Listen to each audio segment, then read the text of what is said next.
Em nome do Pai, do Filho e do Espírito Santo. Amém. Bom dia.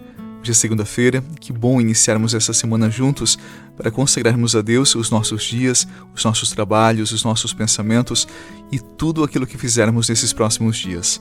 A palavra de Mateus, no capítulo 9. Enquanto Jesus estava falando, um chefe aproximou-se, inclinou-se profundamente diante dele e disse: Minha filha acaba de falecer, mas vem, põe tua mão sobre ela e ela viverá. Jesus levantou-se e o seguiu, junto com seus discípulos. Nisto, uma mulher que sofria de hemorragia há 12 anos veio por detrás dele e tocou a barra do seu manto. Ela pensava consigo: se eu conseguir ao menos tocar no manto dele, ficarei curada. Jesus voltou-se, ao vê-la disse: Coragem, filha, a tua fé te salvou. E a mulher ficou curada a partir daquele instante. Chegando à casa do chefe, Jesus viu os tocadores de flauta e a multidão alvoroçada, e disse: Retirai-vos, porque a menina não morreu, mas está dormindo. E começaram a caçoar dele. Quando a multidão foi afastada, Jesus entrou, tomou a menina pela mão e ela se levantou. Essa notícia espalhou-se por toda aquela região. Palavra da salvação. Glória a vós, Senhor.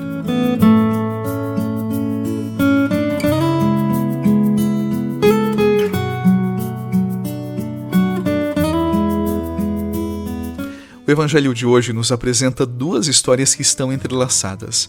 Duas mulheres em situações bem diferentes, mas que estão unidas por um mesmo ponto. As duas estão diante de um limite. Uma era jovem e acabara de falecer. A outra era adulta e vivia 12 anos carregando um sofrimento solitário, silencioso, uma enfermidade que a excluía da vida social, da vida religiosa e, quem sabe, até da vida familiar. E no centro dessas duas histórias está Jesus, que mudará a vida de cada uma delas pela via da proximidade, do amor que rompe barreiras e também preconceitos.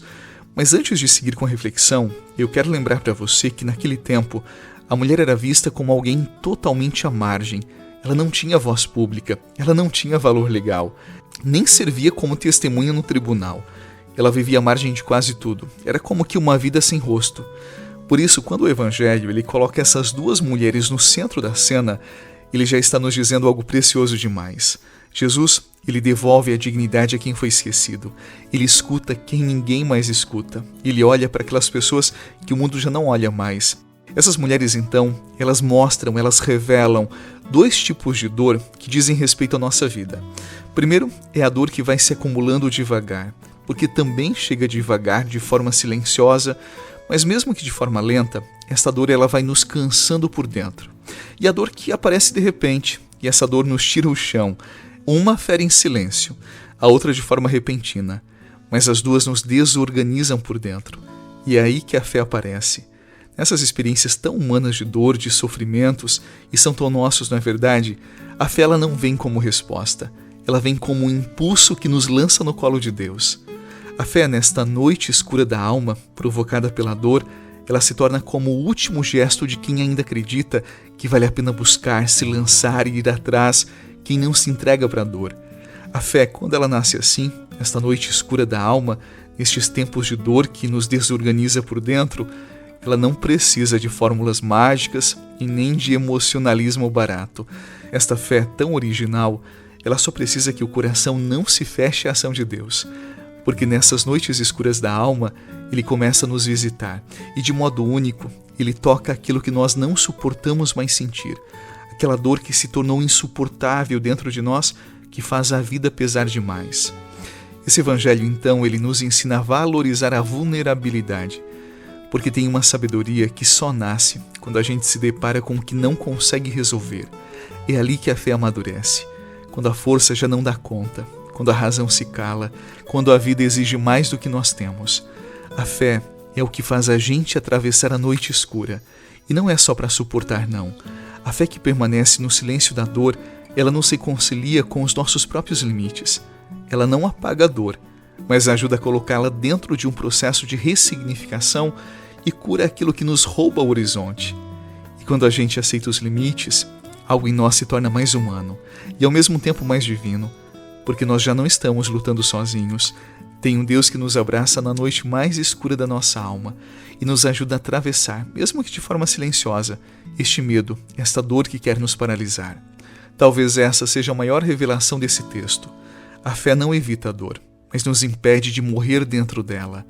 Porque viver muitas vezes é continuar mesmo sem respostas, é suportar o que não escolhemos, é esperar quando tudo parece suspenso.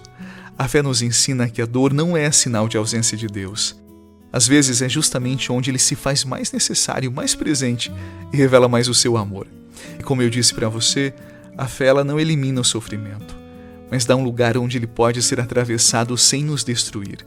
Crer nesse nível é lembrar que a gente não é definido pelo que sente, mas por aquilo que escolhe sustentar quando tudo em nossa volta começa a balançar e perder o sentido, a razão e nos roubar o horizonte.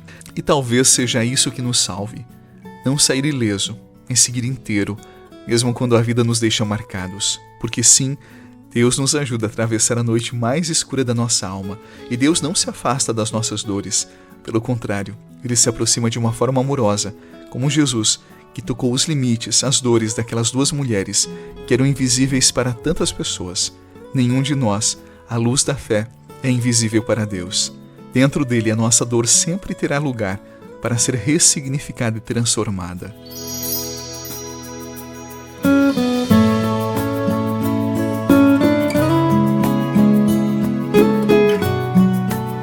Talvez hoje você esteja escondendo uma dor, ou talvez esteja vivendo um luto que ninguém vê. Mas seja qual for o seu lugar agora, lembre-se de uma coisa. A fé não é a ausência de dor, é a decisão de continuar apesar dela. Não é o fim da noite que garante a esperança, é a chama que insiste em permanecer acesa dentro de você enquanto a noite ainda dura. Então preste atenção no que eu vou dizer para você. Você não precisa entender tudo para se aproximar de Deus. Não precisa ter palavras certas para ser ouvido. Deus conhece o seu coração e também a sua dor. E quando você se aproxima assim, trazendo a sua realidade, os seus limites, os seus medos, mesmo sem força, Deus deixa você tocar Ele, ou melhor, Deus toca você, Deus toca a sua dor para curar, tal como Jesus que tocou aquela mulher, ou melhor, deixou-se tocar, mas também tocou, assim como devolveu a vida àquela menina. Porque sim, Jesus para, Ele escuta, Ele responde, Ele só espera que você não se feche, porque onde há fé verdadeira, mesmo que frágil, sempre há esperança para a vida. Então não desanime não, Deus está com você. Eu quero mais uma vez rezar com você e por você. Vamos orar juntos. Senhor Jesus, eu te agradeço por olhar para mim como olhaste para aquela mulher ferida, como olhaste para aquela menina adormecida. Tu sabes o que eu carrego no meu íntimo e tu entendes os vazios que tantas vezes eu tento esconder. Por isso hoje eu te peço, Senhor, caminha comigo como caminhaste com Jairo.